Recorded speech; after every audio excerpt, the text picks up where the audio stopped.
Good morning, everyone. Good afternoon, good evening. Welcome to the World Ophthalmology, Pediatric Ophthalmology webinar number 23. I'm sharing my screen. Participation certificates, please send an email to program@wspos.org and you will be asked. I would like to introduce my co-moderator. Thank you. Andrea, can you go to the play for the slideshow? Because I think you have the slide kind of still on the first one. Can you see now? Now you can see, yes. Perfect. Okay, yeah. Sorry. No I problem. will show, if you haven't seen you, the pictures are here. Sorry. Yes. So I was showing off the lobster with my daughter there. Anyway, well, thank you very much and welcome everybody. And thank you for Andrea's kind introductions of myself. And it's my turn and my honor to introduce my co-moderator, Dr. Andrea Zinn. She is the head of the research department in Instituto Fernandes Figueira at Fiocruz, Rio de Janeiro, Brazil. She's also the head of the pediatric ophthalmology department at Instituto Basilio de Oftalmologia in Rio de Janeiro in Brazil. She is the member of the ROP scientific committee at the Pan American Society. I think that she has strong and great interest in the prevention of childhood blindness. I think, no question, she's a proud mother of two. We were just talking about her two children before we start of the webinar. So I also have the pleasure and honor to introduce our rest of the speakers. The next person up is Dr. Kateryna Fedchuk. She is a pediatric ophthalmologist at the National Children's Specialist Hospital in Kiev, Ukraine. She's done observership in Hyderabad, India, Milan, Italy. She loves sun, sea, mountain, vacation, and traveling. Who doesn't, really? And I think she said her best blessing is her big family, and she's still much addicted to ophthalmology. So welcome, Dr. Fedchuk, and looking forward to your presentations. Our next presenter is, I think we all know her very well in the ROP scene, Dr. Maria Ana Martinez Castellanos. She's professor of pediatric retina at the retina surface. She's also the retina surface at the Association to Prevent Blindness in Mexico, APAC. She is a very skillful pediatric VL surgeon. She's the head of the pediatric retina unit. Her primary retina research interests focus on the pathogenesis and management of retinopathy of prematurity. It is quite early for her at 7 o'clock in Mexico. She just managed to get her cup of coffee and a little bit of a breakfast before starting of this webinar. So thank you for joining us. Our next speaker, my pleasure to introduce is Tapas Ranjan Padhi.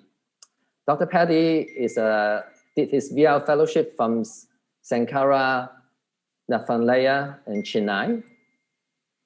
She did his research fellowship in pediatric retina, electrophysiology, and retinal dystrophy from the University of Michigan in the state. He had published 61 papers in the peer-reviewed journals, and he has received award from the ARVO Collaborative Research Award, the Biswamba Rajguru Oration Award by the Odisha State of Ophthalmological Society, and J.M. Pawar Award by the Visual Retinal Society of India in year 2018. He has great interest in retinopathy of prematurity. He heads the Pediatric Retinal Service and the L.V. Prasad Eye Institute at Bhubaneswar. He's currently the mentor for the ROP care in the state of Odisha, Eastern India. He's actually got called into for emergency surgery, so he will join us a little bit later, hopefully. And our next speaker is Dr. Jill Binenbaum, very familiar to everybody in the panel. And he's the pediatric ophthalmologist at the Children's Hospital of Philadelphia. He's going to be the new chief of ophthalmology in 1 week, so congratulations. And he will be quite busy after this, I'm pretty sure. In fact, I only found out just today that he once worked on Wall Street many years ago before becoming a doctor. So he has, how I say, financially savvy, I would say.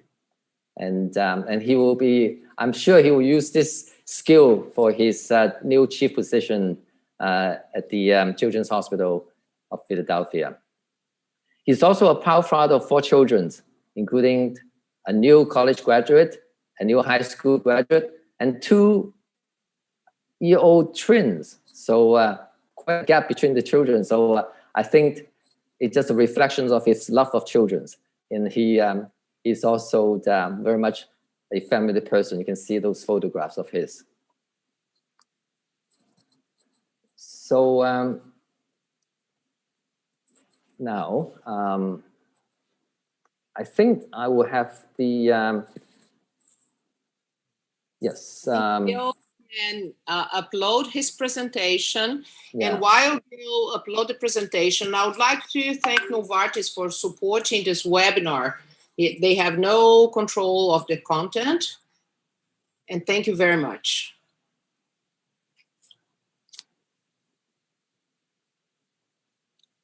So I will, invite Dr. Binenbaum to present his topics on the ROP prediction model.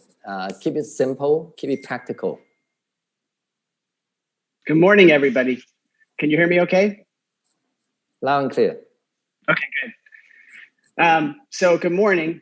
I'm going to talk here, let's see, about ROP prediction models, which is kind of a complex topic. But true to the title of my talk, I'm going to try to keep it simple and clinically practical. And so I'm going to start with a very basic question. There's many models here, but the basic question, should I even use an ROP model in my practice? And it's really kind of a trick question because you're already using an ROP model if you're doing ROP screening. The current birth weight and gestational age criteria that we use are really just a simple model with 2 terms. And this is a model that's very sensitive for severe ROP, although there are some larger gestational birth weight and gestational age babies who need to be treated, so it's not 100% sensitive.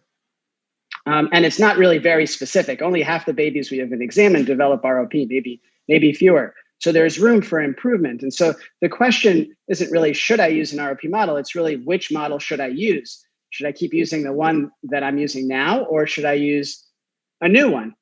And so to address that question in this short talk, I'll just try to sort of simplify into, what makes a model useful. And I'd say that it's basically, 3 things.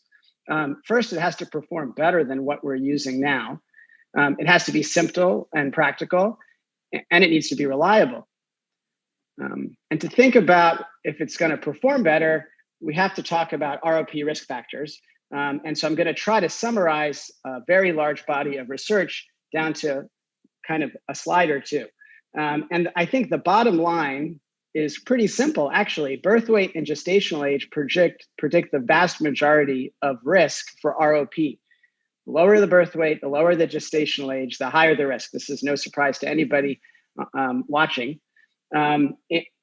And although there's many risk factor studies, they pretty much consistently, repeatedly fail to reveal much of anything else in terms of a risk factor that can add more predictive value over just birth weight and gestational age. And to be precise, there are many independent risk factors. So if you put everything into a multivariable model, they still stay significant. But if you look at exactly how much predictive value they add, they really don't add much of any predictive value over just using birth weight and gestational age alone.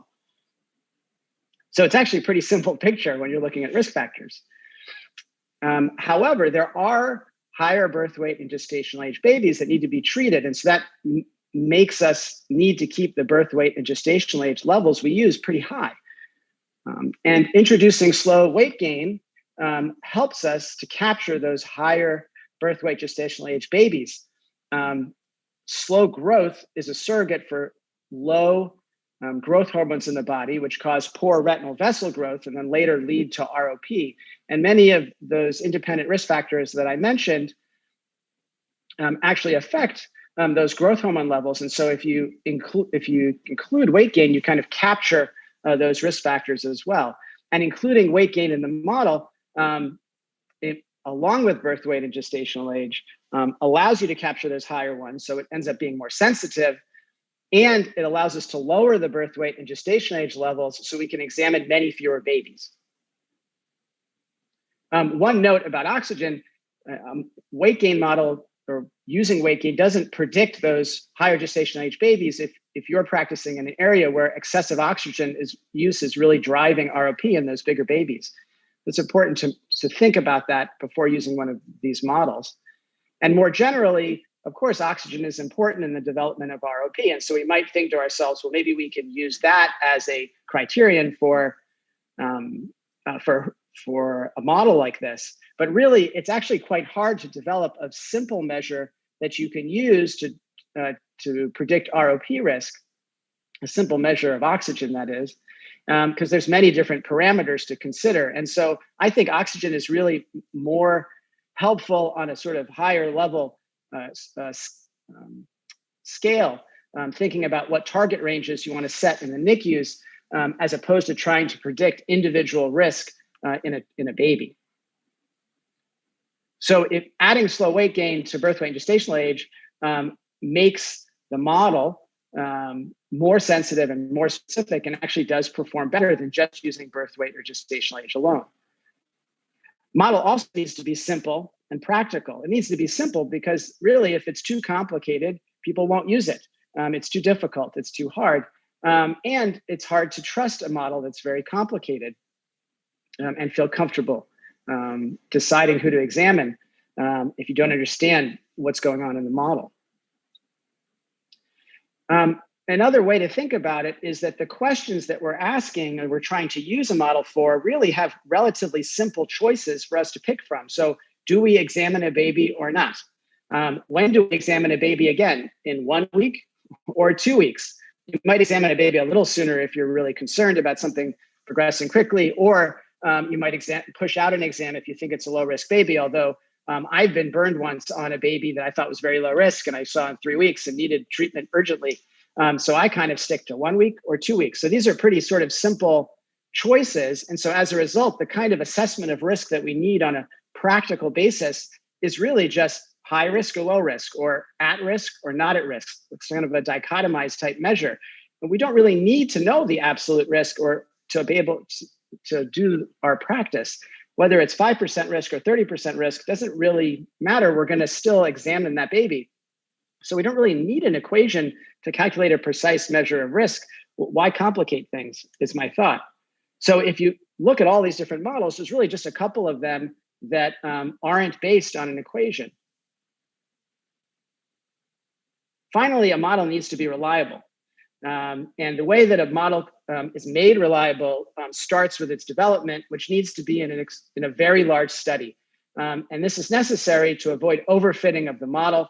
Overfitting basically means that the model is relatively complex in relation to the number of babies who have severe ROP in the study. And a model that's overfitted won't work well when you try to use it in a new group of babies. Having a very large study also allows us to have a very precise estimate of the model's sensitivity for severe ROP. So when you read a paper and it says that the sensitivity is 100%, it's not really 100%. There's a confidence interval around that estimate. And so if there's only, let's say, 20 babies with severe ROP in the study, if they say that it's 100% sensitive, it really means it's between 80 and 100% sensitive. And the true sensitivity could be anywhere in there just due to chance. And so to narrow that confidence interval, and most importantly, to avoid overfitting, we need studies, development studies that have thousands of babies with hundreds of treated infants. Then before you use it, you need to test it again. to make sure that there isn't still overfitting, even if you have a large study. And you have to test in your population because there might be characteristics that are different between your babies and the babies where the model was developed. And so from that perspective, there's only a handful of studies that had very large development studies, large enough to avoid overfitting. And if you add on top the simplicity factor, it really just leaves you with this one model, with the GROP model, which was developed in a very large cohort of infants, which helped to prevent overfitting. And so in validation, it's really the only model that's maintained 100% sensitivity so far on validation, with a very tight confidence interval for the estimate of sensitivity. And at the same time, it reduces by a third the number of babies who might need exams. And so just looking very briefly in the last minute here at these criteria, they are pretty easy to use. The birth weight and gestation levels, like I said, can be reduced by including a weight gain criteria. And here's another way to look at those 3 weight gain criteria that are in the GROP model. And you can see there's 3 different values during 3 different 10-day periods. And this could actually be simplified further by just making them all the same value during those 3 10-day periods. Or to my eye, 180 grams is actually kind of an odd number. And it's easier to just round it up to 200 grams. It's much easier to kind of do a quick calculation and see if during any 10-day period during that time frame of 10 to 40 days of age, the weight gain was less than 200 grams. So in conclusion, the take-home points are you're already using a model. The question is, which one should you use? And you could use a new model to decide who to examine or when to examine someone. For example, if a baby's at low risk, you still examine them, but perhaps you spread out their examination, when the next exam is. But before using it, you want to make sure that it performs better than just birth weight and gestational age, which is what you're using now. And adding slow weight gain does make it more sensitive and much more specific. But it also needs to be simple so that you can use it. It has to provide you practical information that's yes, no, high risk, low risk. And you need to be sure that you believe that it's reliable by seeing that it's been developed and validated in large studies. Thanks.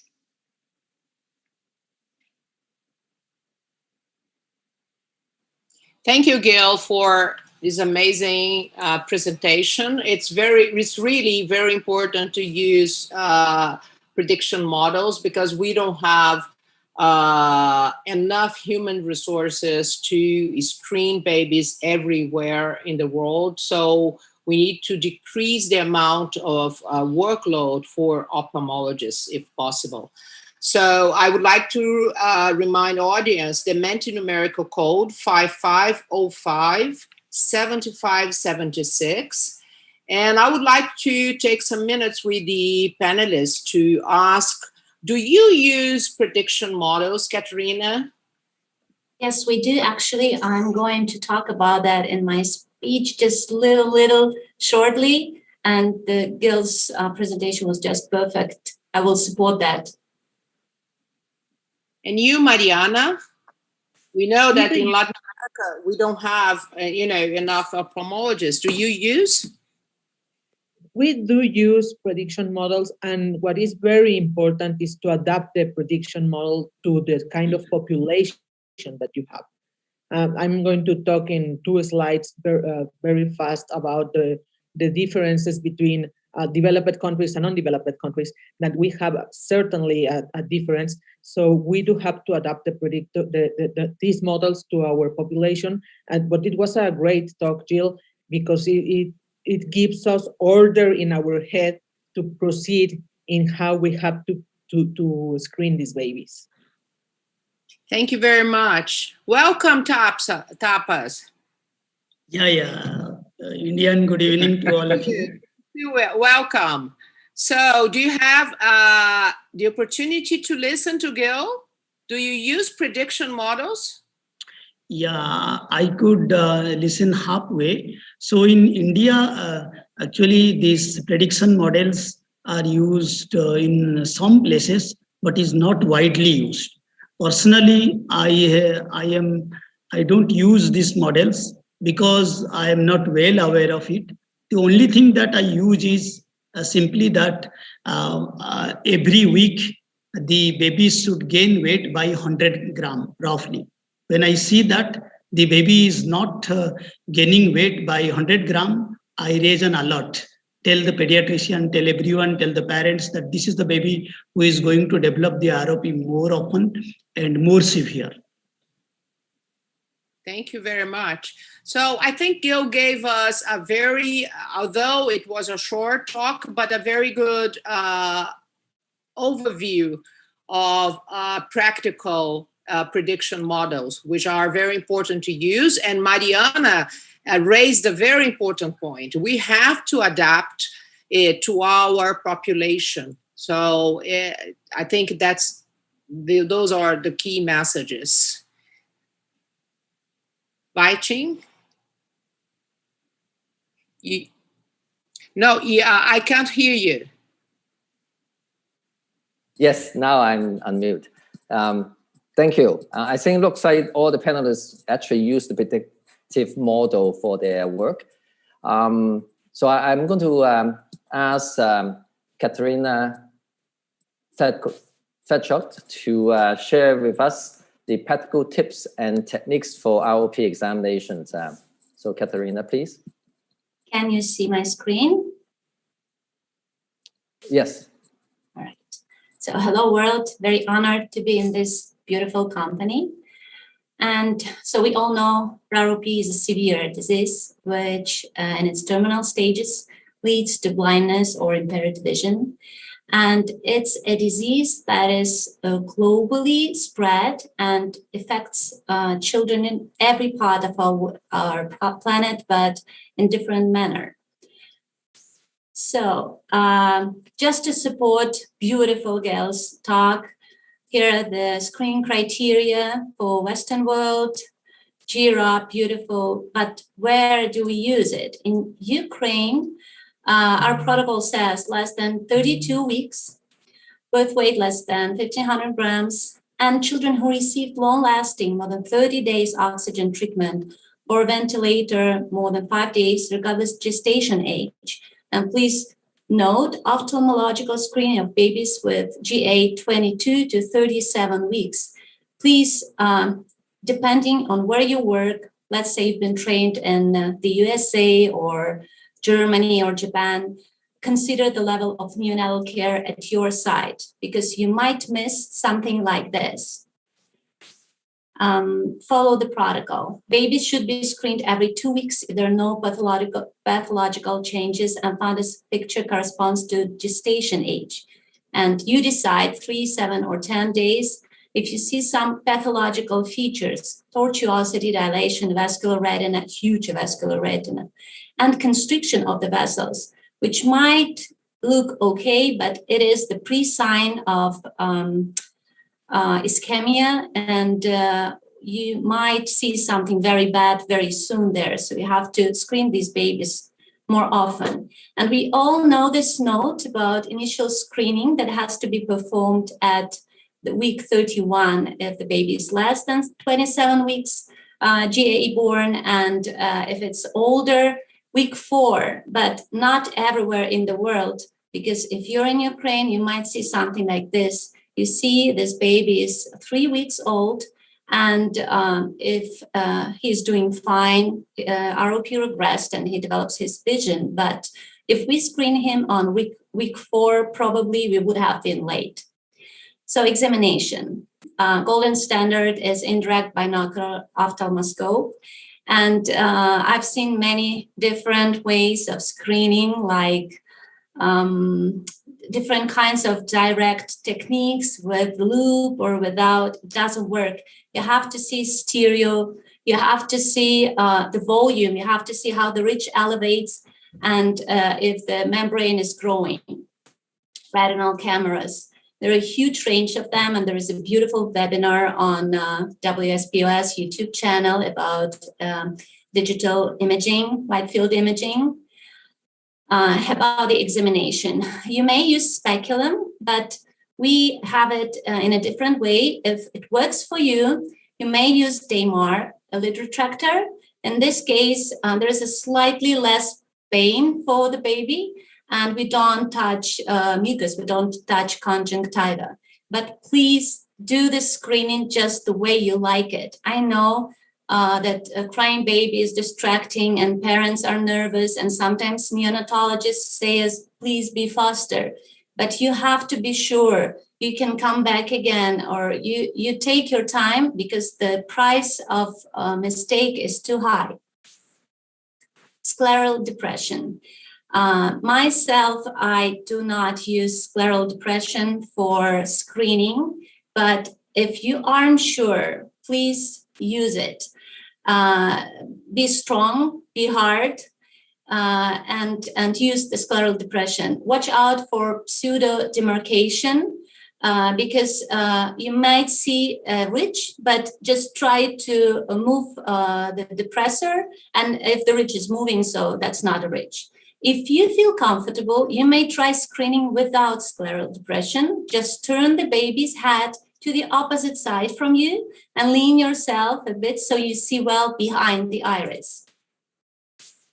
And some practical pictures. Big area of avascular retina.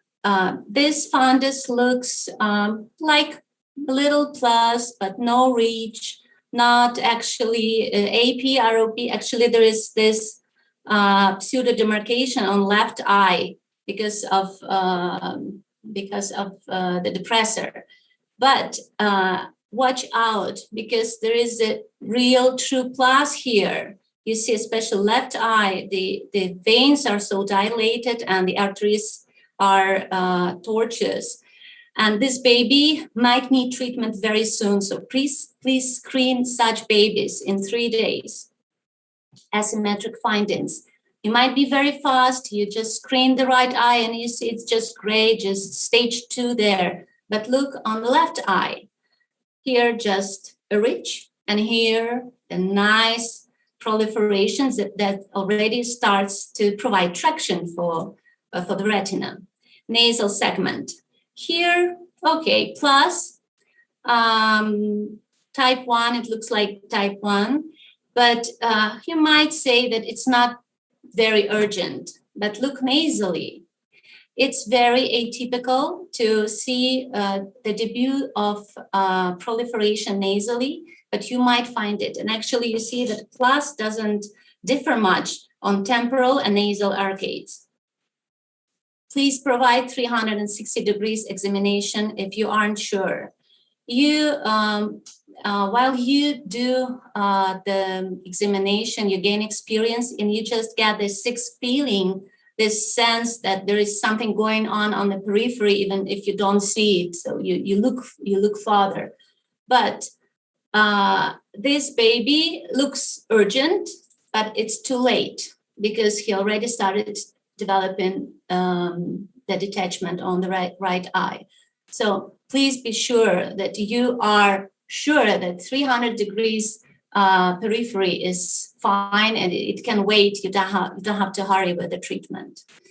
Our protocol says that we have 72 hours to provide treatment, but we have to be aware that we are screening baby at the last minute of this 72 hours, and we have to predict that, especially in the places of the world where the doctor, the surgeon has to be transferred to the hospital or the baby has to be transferred and it takes time. So we have to predict that as well, based on the previous that has been said. Also, we see this baby, stage 4A here and 3 on the right eye and stage 3 on the left eye. And we decided to do laser there. Unfortunately, in my country, we still don't use anti-VEGF. We really hope we start doing that very soon. But we decided to do laser, and the baby is doing pretty better. The plus is going away, and the proliferation of the left eye just goes away, and it's doing fine. But look here again, and here where visual imaging, the wide field imaging helps so much. We see the narrowing of the angle of temporal arcades, and in this case, it doesn't look really like bad detachment, but this baby needs to have a vitrectomy, and this baby had a vitrectomy and is doing well now. But please follow your babies until full regression. And I thank you very much.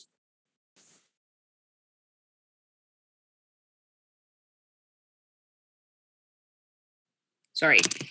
Thank you, Kateryna. It was a great talk.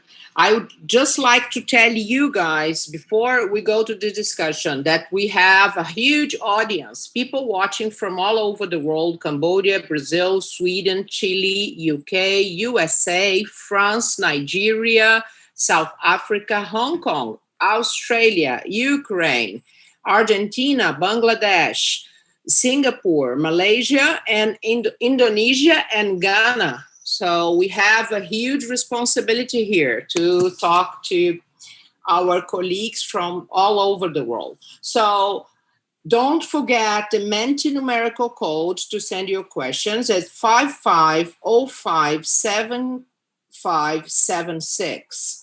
So thank you very much again, Kateryna, for your great talk and great topics that you raised. There is a learning curve. It's not easy to learn, even if you are a very experienced ophthalmologist examining retina. Examining a preemie, it's really different. They don't look where we want. So I really like the way you said to, because I don't use depressor. I just put the head in a way and the other. And which I think the important message is, whichever the technique you use, be confident that you are really capturing it all, not to miss a severe case. That's what is important. Gil, would you like to share any tips with us about practical tips about ROP exam? Sure. That was a great talk. And I also do not use a depressor in screening. I would say, maybe 1% of the time do I use a depressor. And when I do, it's not to depress, it's just to turn the eye in a direction. I don't depress for screening either. And I would also say, I actually don't use a speculum most of the time. I would say about at least 75 or 80% of the time I use my fingers. And if you get your fingers right on the lid margin, don't pull on the skin like this. You have to be right on the actual margin so that you're pushing the eyes apart instead of pulling on the skin. And if you do that, even on a baby that's quite swollen, if you get your fingers all the way down onto the margin of the eyelid, you can get them open quite well. I guess another thought is that, to make a treatment decision, it's so focused on plus disease. And so another thought I have is sometimes the neonatology team, whether it's the nurse or the neonatologist, is concerned about the baby because they just had a surgical procedure or because they're having a bad few days or they're just very sick, and they want to put off the exam. And sometimes they just cancel the exam without talking to us first. And so we kind of created a policy that they can't do that without talking to us. And I think I have yet to really see a baby that I couldn't look at in a few seconds in each eye to just look at the posterior pole and just see if there's plus or not. And if there's no plus, I come back in a few days or a week. And so I really think to stress the point that that you said about how important the exam is and how important the timeliness is of the exam, to just push back because they don't really understand the risks of the eye. The neonatologists don't. And really, with just a very quick look, as even with your fingers, you can get a little look at the posterior pole, and it's very fast. And then the last thought I had was just that, the disease that you see in some parts of the world where there's, real APROP and things are moving so fast, we don't see that very much. And so it's easy for us to get in the United States or some other similar countries to get comfortable with kind of just taking a quick look or just doing getting a general sense and or taking a little longer interval between the exams. And I just think it's important for people to remember to think about, what you do where you are, as opposed to what other people do somewhere else. Like, you really have to fit it to your babies and your environment. Thank you very much for your thoughtful comments, Gil. We are very lucky here today because we have very experienced experts. Mariana, any practical tip on ROP exam? We have to be familiarized with the sounds of the NICU, with the monitors. And if we are looking at outpatients, buy yourself a monitor that you can be listening to the heartbeat of the baby, to the respiration of the baby, because sometimes we can, even if I don't use an scleral depressor also, and sometimes I don't use an speculum, but maybe you're working with your fellow or something, and they are more aggressive with the eye, and you can be scared after a blue baby. So be very familiarized with the monitors in the NICU. Sometimes they turn off the alarms just for avoiding the noise, but you have to turn on the alarm when you're screening the baby. Very important, Mariana. And Tapas, any practical tips? Yeah, I differ a bit. So first examination, I almost 100% of time I put a speculum, and maybe 80% of roughly 80% of time scleral indenter, vectis, but very gently. Just I keep it temporarily. During the follow-up, yes, I examine them without the scleral depression, because I don't want to miss any baby with a treatable ROP. The second one is was pointed out, I usually very fast in examining. I try to examine them, put the speculum, with the vectis, 30 seconds each for each eye. I ensure that their baby is not fed at least 30 minutes before. And before bringing the baby, handing over the baby, I look at the activity, the color, the activity of the baby. Sometimes you see that the baby is already sick before you examine. So these are the few tips I examine, because once in a while, even a screening examination, even a gentle screening examination can also cause a casualty, because these babies sometimes are very, very small, very tiny, very fragile system. Thank you very much. I like to ask a question to Kateryna. Do you do anything to calm the baby? Like in our place, we give them some dextro to suck on, and do you do anything to calm the baby for the examination? Actually, yes, they put a drop. It's doing the neonatal nurse. They put a drop of glucose or sucrose into their mouths, so it makes them a little bit more calm. But my point was not to be very hard with the baby, but unfortunately, thanks God, extremely rarely, but we have seen cases when the baby comes with stage 4A, and in the history record, it says that the baby has been screened 3 days ago, and 7 days ago, and 10 days ago. And I understand that the doctor was screening the baby going blind. So my point is, if you don't feel confident, but your heart wants to help the baby, and you're just not just going very hard on the baby, we have to be confident with what we see. If we don't have retinal camera or someone else to help us, if you aren't sure, please come back again, because the successful treatment comes to 100% vision usually, and the mistakes cost really a lot. Thank you. Great, great. Well, thank you for all the wonderful tips everybody provided. And sounds like most people avoid doing the scleral depressions, I guess, preventing the cardiac reflex. But I also like Dr. Tapas. I use the vectors to rotate the eye, not so much to depress the globe. I think those are wonderful tips. So I'm going to ask Mariana Martinez Castello to get ready for her presentation, and she's going to share with us the ROP treatment, when to choose laser and when to choose anti-VEGF, Mariana. So now that I know that we have so many people watching us, I am more nervous now.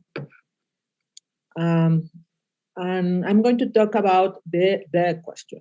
That is when to use laser, when to use anti-VEGF. These are Mariana, my the presentation is not on. It showed and now it's gone. It's not the... Not on the screen. Now? Try it again. Okay, it started. Okay. Thank I have you. nothing to disclose. And well, the objective is to give you tools to decide what treatment to choose depending on the ROP that you're seeing. First of all, there is location. Is completely different a baby that is born in the Presbyterian Hospital in New York than a baby that is born in Nicaragua or in Honduras in a public hospital. So we have our differences. Mainly the difference is that we have now a high rate of survival, but we have suboptimal care in ophthalmology, and the quality is not sufficient. The medical care is not sufficient. The ophthalmologist is not sufficient. This is not universal. And we have to consider in middle-income countries that we have to screen babies that are bigger than 34 weeks, that are bigger and on all the way to 2,000 grams. And 1 out of every 3 babies are not reaching the screening criteria that are provided by the American Academy of Ophthalmology or the American Academy of Pediatrics. So we have to have this in mind when we are not living in a high-income country. About cryotherapy, well, it has been used widely. It's still in use in many places, but I do believe that is not an option anymore. We have better options than cryotherapy, basically because of how we have to manage complications of cryo. Laser is, we need equipment. We may need anesthesia. There are many doctors that do this without an anesthesiologist nearby, but we eventually will need one. It needs training, it needs the skills, it needs a technique. This is a beautiful video from Tom Lee, and we can see here how this should be done.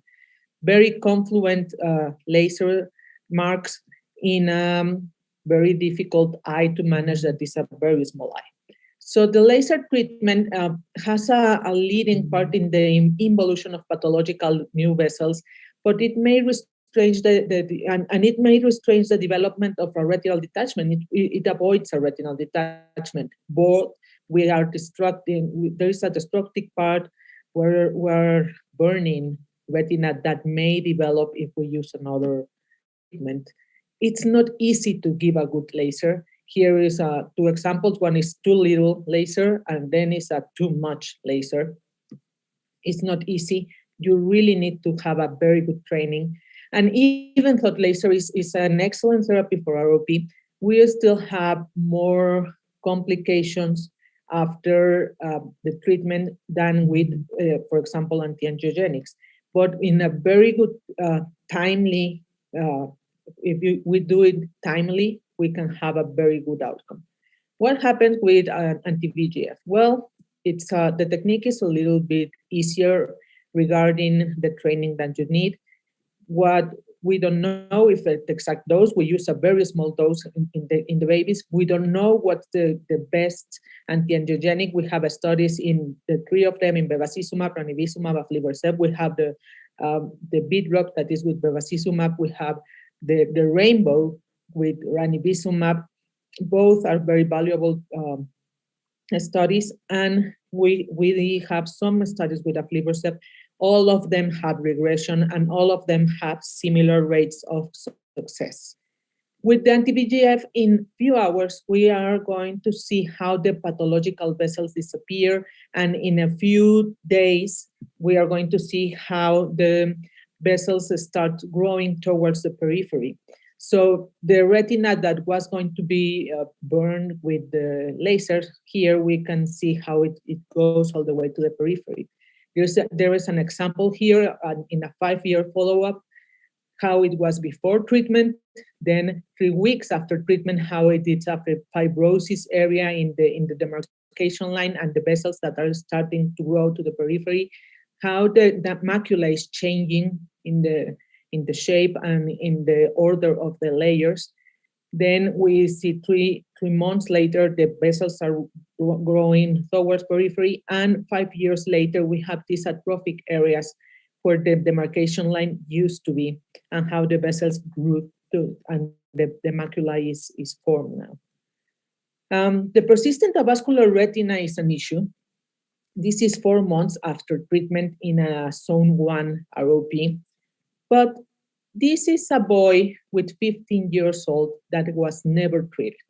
Now that we have access to wide field images, now we can see these patients. And we also have this, for example, this was it's a 26-year-old woman that was a premature baby that had never been treated, and she developed this avascular, this lattice-like and holes in an avascular retina. We can see also the atrophic areas where the demarcation line used to be. And we see that the retina that is attached is the one that was vascularized. So now the question is, do we have to laser these avascular retinas, or we don't have to laser them?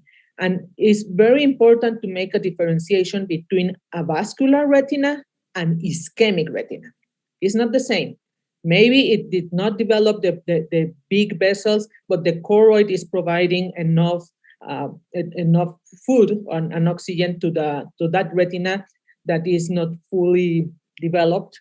And another thing is an ischemic retina that is going to be giving us new vessels and a lot of problems. So it's different avascular than ischemic. Adverse events of anti-VEGF. Well, this is overdose. This baby had 5 injections of bevacizumab because the doctor saw that the periphery was still not vascularized, and they did 5 injections once every month. So we can see 5 demarcation lines. Obviously, it's an overdose. Iatrogenic traumatic cataract. Here is a hole in a retina, and there is we're pointing it. And this was after the BIT ROP, the first BIT ROP publication, that it said that the injection had to be done 3 millimeters away from the limbus, that when actually it should be in the limbus or 1 millimeter away from the limbus, because 3 millimeters away from the limbus in a baby is basically doing this in the equator. So it developed a retinal detachment or retinal crunch. If the vitreous is already taken, it's going to be worse. So it will crunch like is it before treatment, after treatment. Obviously, we had to go to the OR. And this happens also with laser. Here is a courtesy of Dr. Paul Chan, laser baby with a crunch of the retina. When to think in vitrectomy, when we have patients like this, if we do laser or anti-angiogenic in a patient like this, we're only going to have a crunch, and we're going to have a worsening in the retinal detachment. Here are another view of the vitreous. This is going to crunch, and is going to have a very, very bad detachment in a few days, like 2 or 3 days. Sorry. And here is another one. It already had an injection, and it's starting to reactivate, and now the vitreous is involved. You have to perform a vitrectomy.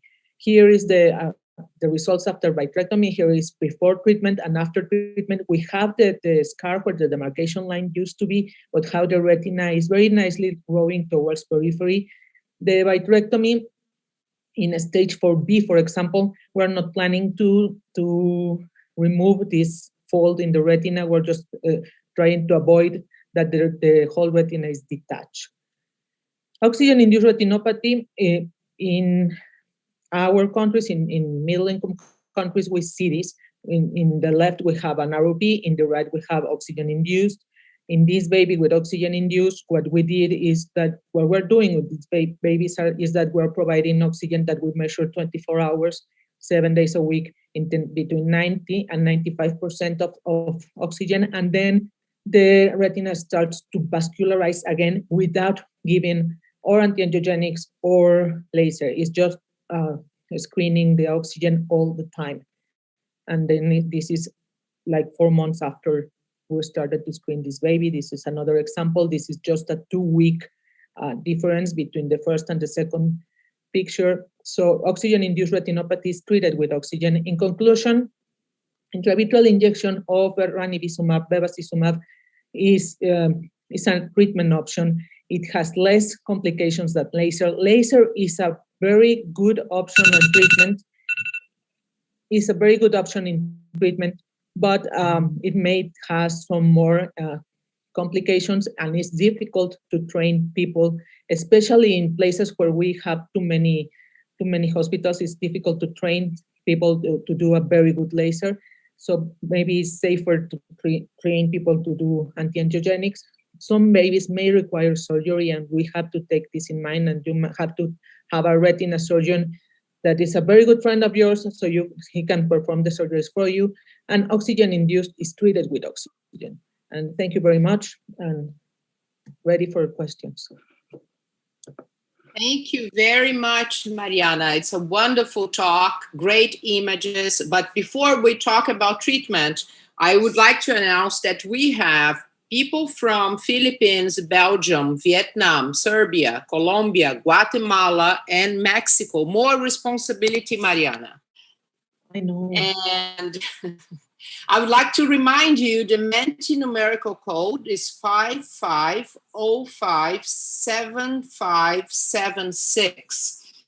I think Mariana gave a very, broad overview of treatment, very good one. And again, it's what is available. Kateryna will talk about this in a minute, but what is available for each country and the different type of ROP that is presenting. And I think just would like to raise one point from Mariana's presentation, the difference between avascular and ischemic retina. We always talk about injecting and how long would be the follow-up. And that's the point that Mariana raised that will make our decisions about giving laser, what to do in the future. So I will start with Kateryna. And what is your experience? What would you do? Laser, anti-VEGF? Maria, great talk, really. And it hurts me so bad we don't have possibility to inject. But my personal prognosis, based on my experience, is that these are going to be approximately like 5% of babies that I would like to inject. The other point is that, please tell me if I'm wrong, in Rainbow study, they say that the regression rate from laser is 66%. And I think it was pretty bad laser because maybe you will prove it. I think so. I'm sure that the regression rate after laser is more than 90%, sometimes some years even more than 95%. And this is the point what Maria was talking about, that probably some doctors may do inappropriate laser, and maybe for these places, injections may work better. But if you have a choice of every tool, injection, laser, vitrectomy, I don't know when we start injecting, maybe I will change my opinion, but now my opinion is approximately just zone 1, AP, ROP, these are going to be the kids I would like to inject. Thank you, Kateryna. Yeah, Mariana? So we have been injecting since 2005, and I barely do laser anymore. I usually do much more injections, but we have a close follow-up of the patients. And also our patients are bigger and heavier than the ones that are, they see, for example, in Philadelphia, that they are 23 weeks or 22 weeks. We never see babies that are that small, they die. they die before we can screen them. So I think that is also part of how old the baby is when you do the treatment. And both anti-angiogenic and laser, they have similar rates of success if they are done in time and the way it should be done, a very good laser. And if it's timely, they both have the similar rates in regression. What may be an issue is what is going to happen next. That is going to be like a very high myopias, or the detachments that we see afterwards from the demarcation line between the laser area and the non-lasered area, or what we're going to be seeing more and more, like the one I show you, that we're going to be seeing more and more little holes and lattices and things in the periphery of the retina that never vascularized in babies that were treated. And we're going to see that in 20 years, maybe, not now. Yeah, thank you very much. I think you raised, would you like to say something, Weijin? Yeah, I want to ask Mariana, there was a really nice presentation. You mentioned about the injections. When do you do a second injection? Because you say you hardly do laser. And how long do you wait before the next injection? Because the one that you show from Miami that has multiple injections, looks like the injection was given too frequent, too short between the treatment. It was given like every month, like if it was macular degeneration or something. Right. So how long do you wait between you re-inject? Our rate of retreatment is in 2%. Only we perform a second injection in 2% of the babies. Usually when they go back to the NICU because of something in systemic diseases like pulmonary bronchodysplasia or something. And those are the ones that we have to retreat. Again, they are bigger and heavier than the very, very small ones that they see in developed countries. But the retreatment rate is very, very low in anti-VEGF. What we are concerning now is what we're going to do afterwards. Right. So what is your indication to re-inject? Because some of us will laser when you see recurrence. So the indication to re-inject. The re-indication, we take a new plus disease or new pathological new vessels that are visible. And also what we have to take in consideration is that if it's not working, as what you're doing is not working, please think that maybe it's not ROP. Maybe it's something else, because sometimes it's just a bad diagnosis that is going to complicate the things. Sometimes it's CMV or fever. And also what we have to have in mind is that the dose is so small that the needle can be empty. That is also a lack of a very good technique. The needle may be empty and maybe you're not injecting anything into the eye.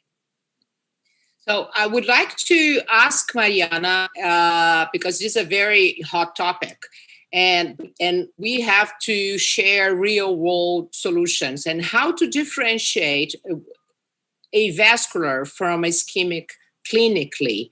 And because some people here are saying from YouTube that what is the criteria to give another injection when you see avascular and you don't know, because they don't have angio there. In an ischemic retina, ischemic is very noisy. It's an angry retina. It's going to have a lot of plus disease. It's going to have pathological new vessels. You're going to see how the demarcation line is raising. Avascular is going to be just an avascular retina with no demarcation line. It's quiet. So ischemic is angry and avascular is quiet. But in an ideal world, we should perform some of my angiograms are performed in an adult camera. We just put the flying baby technique, and between 3 people, one holds the baby, one holds the eye, and the other one makes the picture. We can perform angiograms in an adult camera. It's just having practicing. You have to practice a lot to do that. Okay, I think we can move forward and leave there are lots of questions aquí, and we will have time to cover them all at the end. Yes, great discussion. Thank you for everybody's contribution. Thank you, Mariana, for the excellent presentations. So I will ask Dr. Tapas to be ready for the next presentations. He's going to talk about the ROP variants, those atypical aggressive ROP. So Dr. Tapas, please.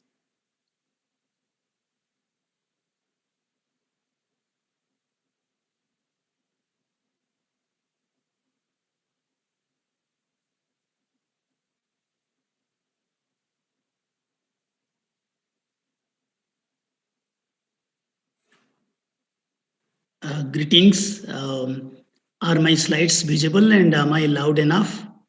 Yes, both. Yeah, please tell me if I cross the timing. So, you know, in India, the ages coexist. So if you take a cross section, you will see a huge variation in the level of care. Somewhere the care is too low and somewhere it is too good. So as a result, you see very varieties of ROP in this part of the world. So I will just take you through few of them. Give me a moment. This slide is not okay. So this you see, we do come across some babies developing ROP in unusually old and big. So this raises a question. Sometimes someone asks that, can ROP develop in babies with gestational age as high as 36 to 39 week? And you say here birth weight 2.4 to 3 kg. So we had a series of cases here, and this tells us that to ask ourselves, can the ROP develop? ROP pathogenesis start inside the womb? Does it always require 3 to 4 weeks time to develop? Now we thought that probably in some of these cases, the pathogenesis starts right within the womb. Say for example, a 36-week gestational age baby, we expect the retina to be 36 weeker.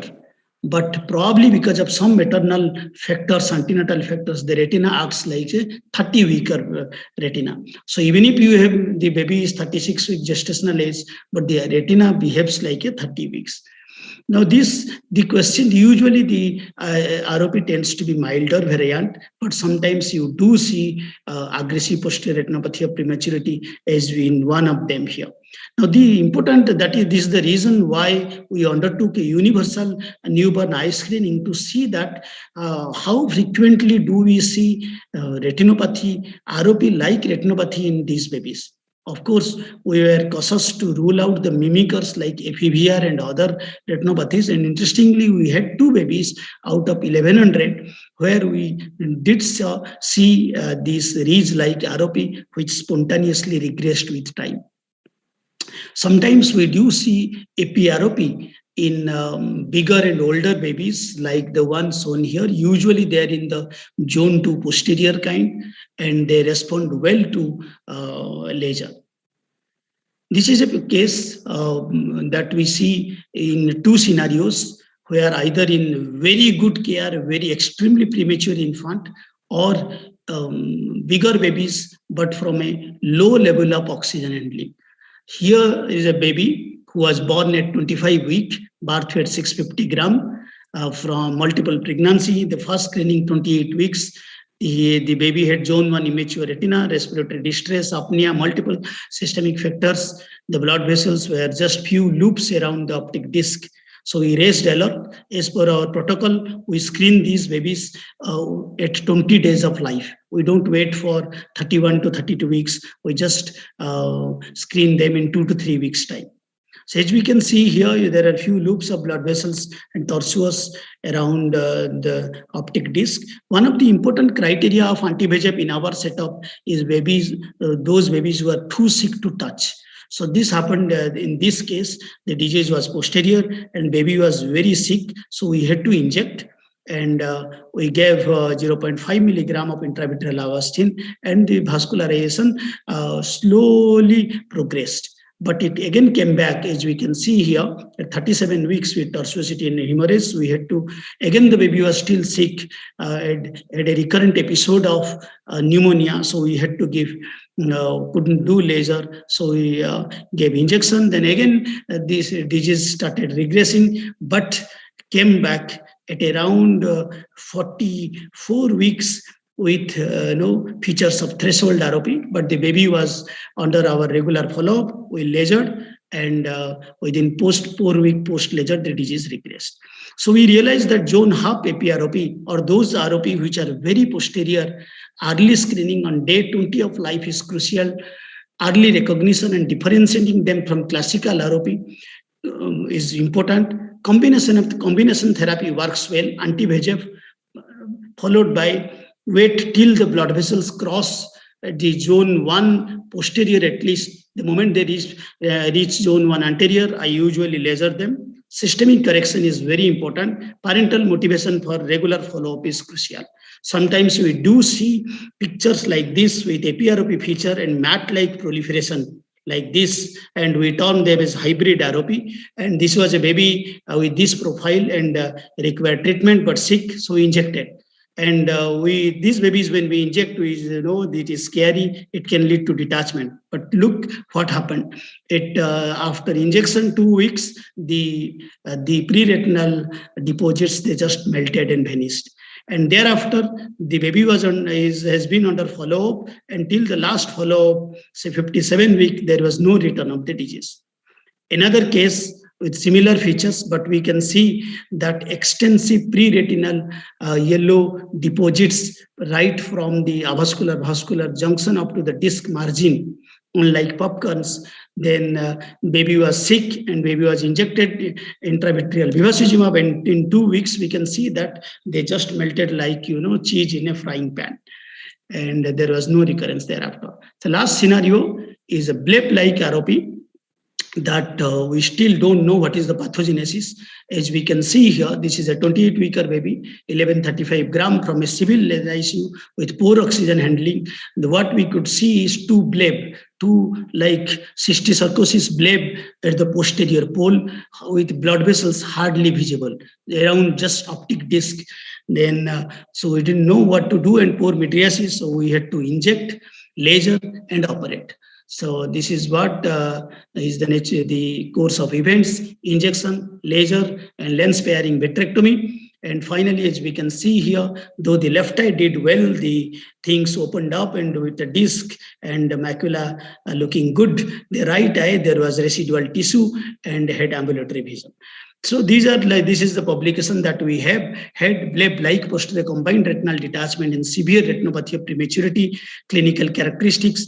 The atypical bleb-like detachment in ROP are a rare atypical form. There is hardly any report available, but in India, we day by day, we very frequently see them.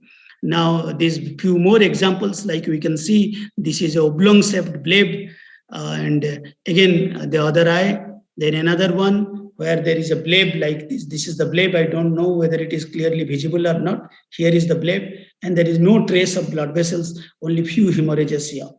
Again, another one. So these blebs, bleb-like ROP are increasingly being reported from babies who receive oxygen, 100% oxygen. Understanding the morphology is crucial. Are they combined detachment?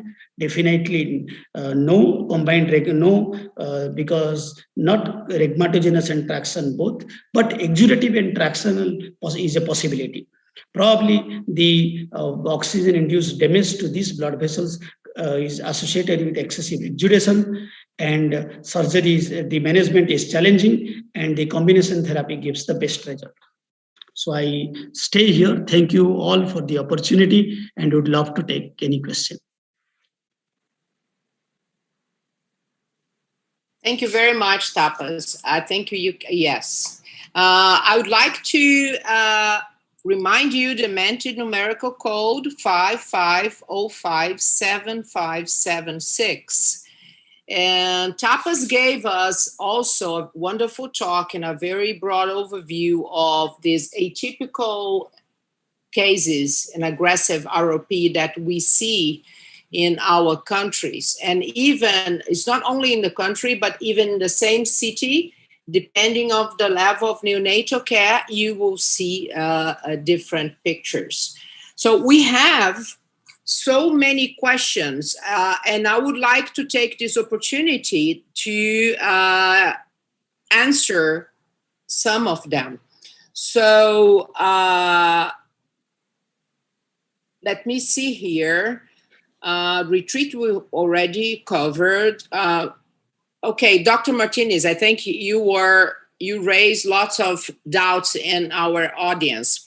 What is your age protocol for flying baby position? Are the ones from the NICU also get to be examined? The ones from the NICU, we have a camera in the NICU.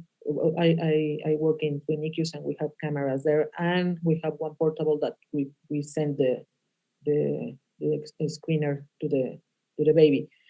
But the flying baby is any baby that has not a tube in the mouth. So if the baby is not with a tube in the mouth, it can be positioned and with a speculum, just make a picture.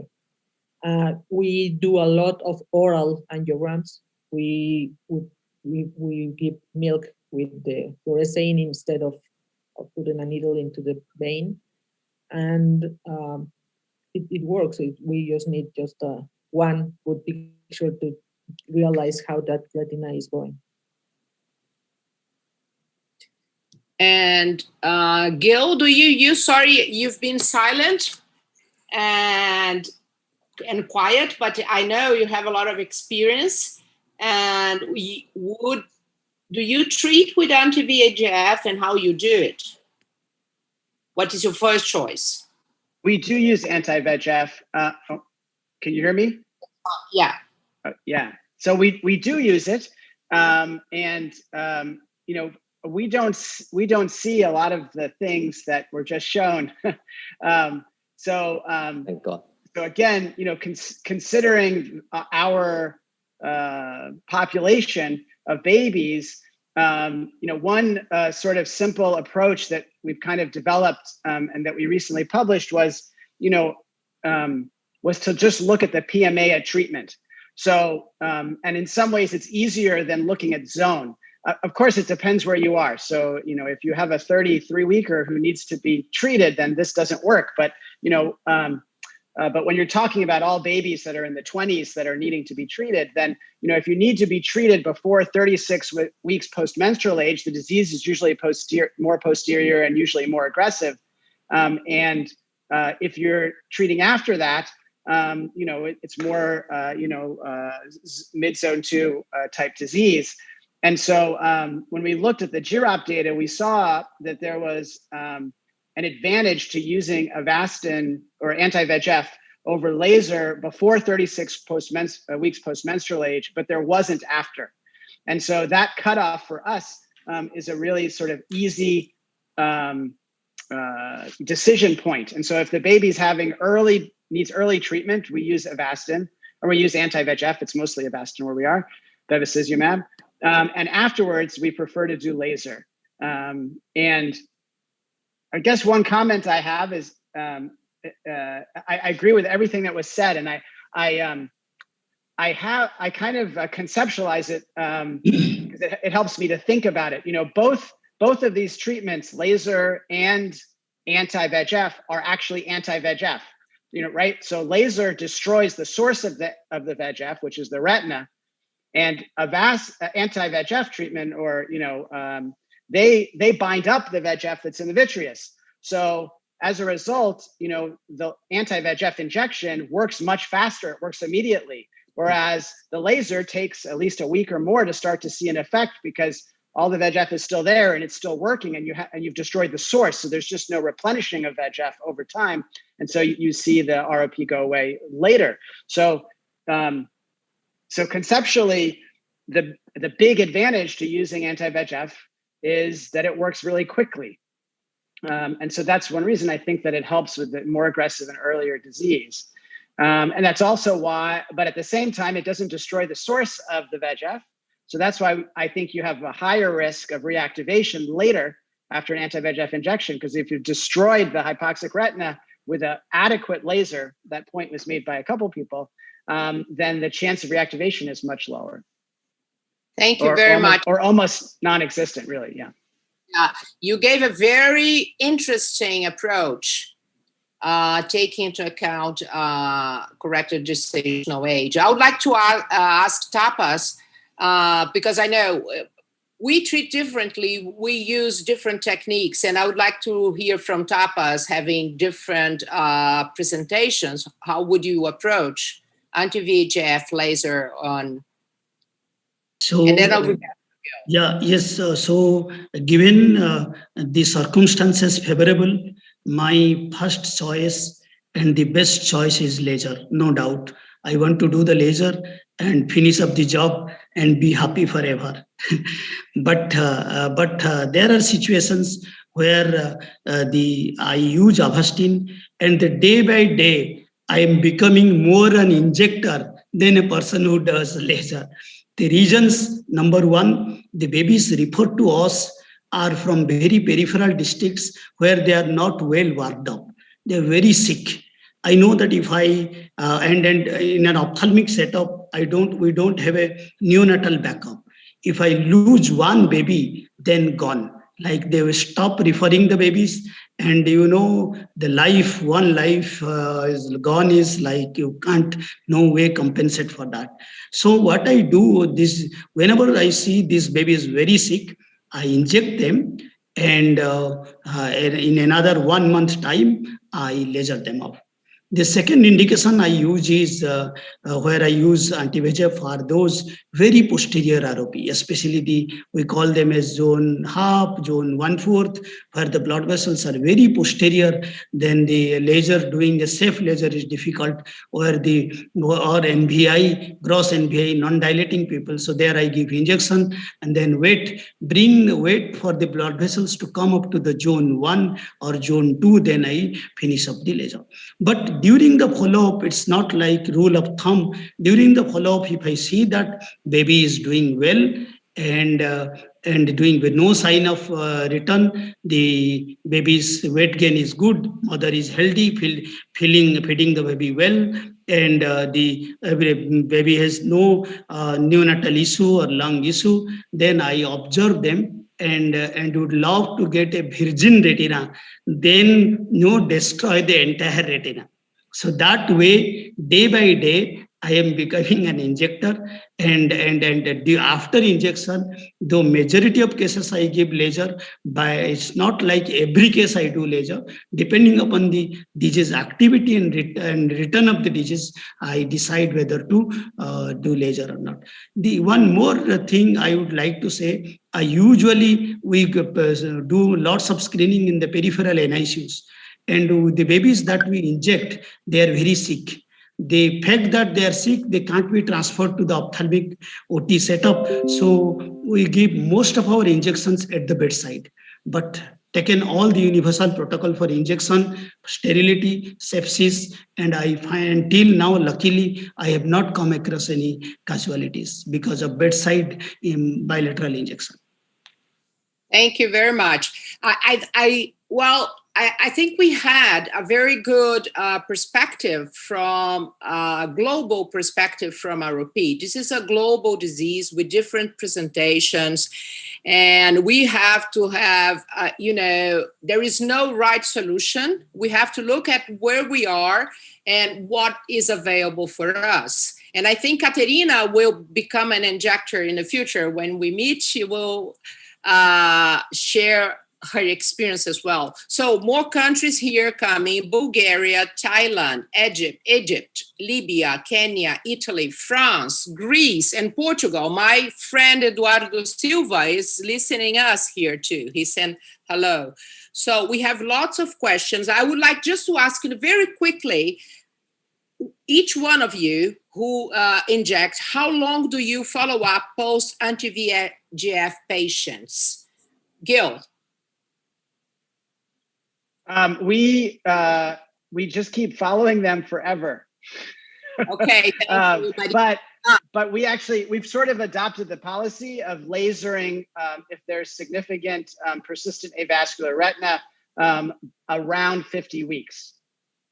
And then once we laser, we feel comfortable in spreading out the follow-up. Mariana, how long? So we have kids that now are 15 years old after the first injection, and we're still following them.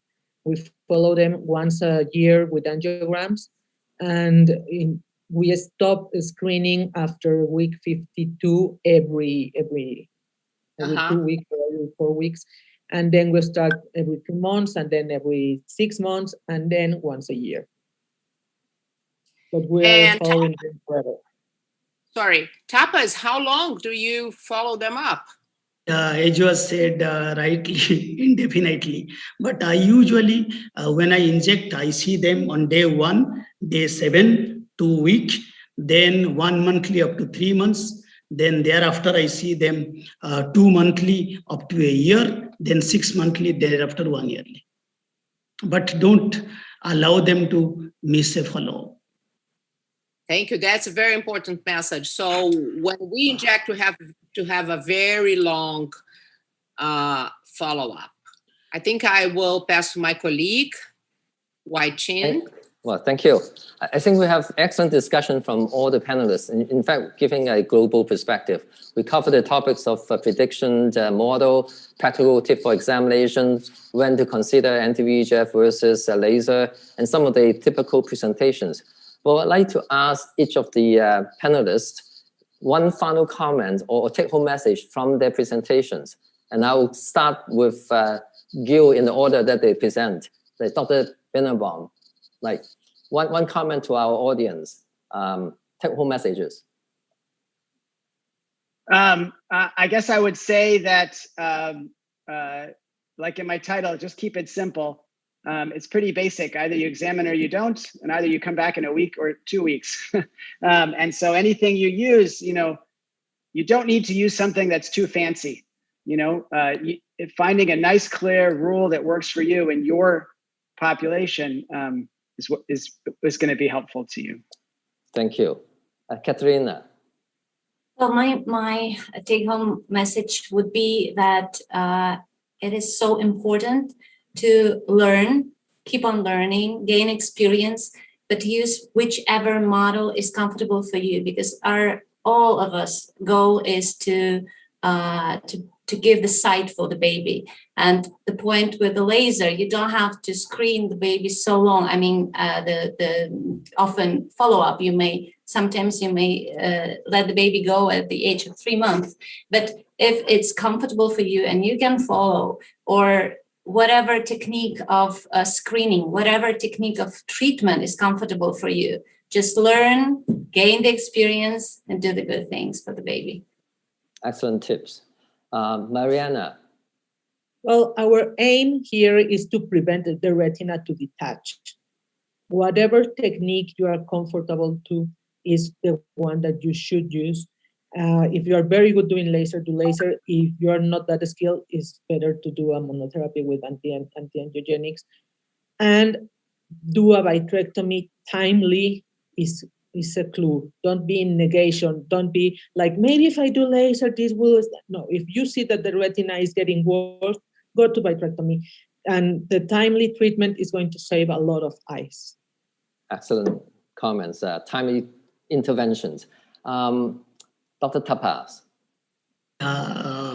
Thanks for asking me. I would say a few sentences. The first one is, whatever have been written in the books, they are from our experience from the patients. But every patient is not destined to follow what is written in the books or published. So be aware of the atypical presentations, atypical ROPs. And whenever one gets these atypical ROPs, it's important to talk to your colleague. What is atypical for you may be typical for that, for another reason. And follow them up carefully, document, and finally share your experiences. Right. That's very good. I think you should leave your email address, so you'll be getting a lot of call for those atypical presentations. Thank you. So Andrea. Back to you. Yeah, thank you very much. Well, I'm learning a lot here. I would like to share with you the results of the Menti questions. So from what part of the world are you from? We had 38% from Asia, 40% from South America, 24% North America, and 24% from Africa. And how old are you? 5% between 21 and 30 years, 38, 31 and 40, 29%, 41 and 50, 14%, 51 and 60, and over 60 years, 14%, quite a range, a wide range. Do you identify yourself in terms of gender? 71% female. And what do you do? So, pursuing an ophthalmology fellowship and residency, 19%. Pediatric ophthalmology fellowship trained, 57%. Adult ophthalmology, who does pediatric cases, 14%. Very interesting, very good, because not everyone was really trained or pediatric ophthalmologist. So what is important is if you are used to it, if you learned, you can do it. What makes an ROP prediction model most useful? 14% replied the model was developed and validated on many babies and is easy to use. So Gil, in the future, you will come back and talk a little bit more about the prediction models.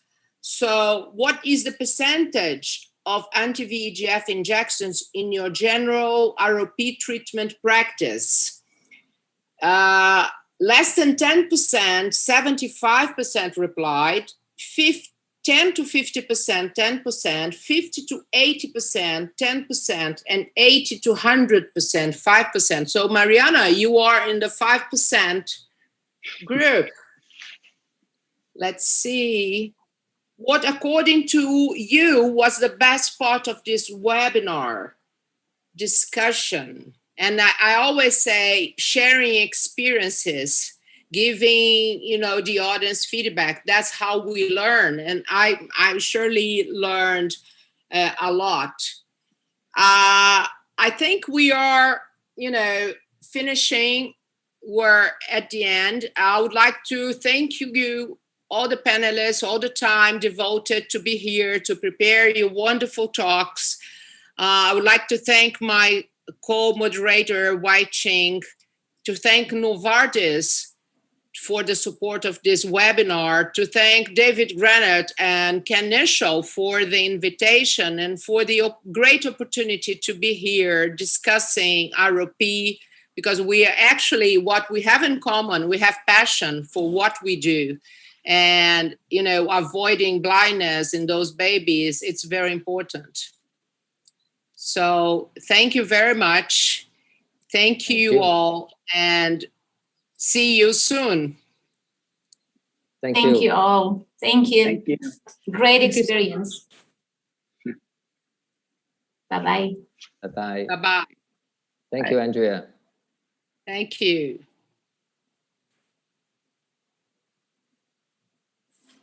I think we can.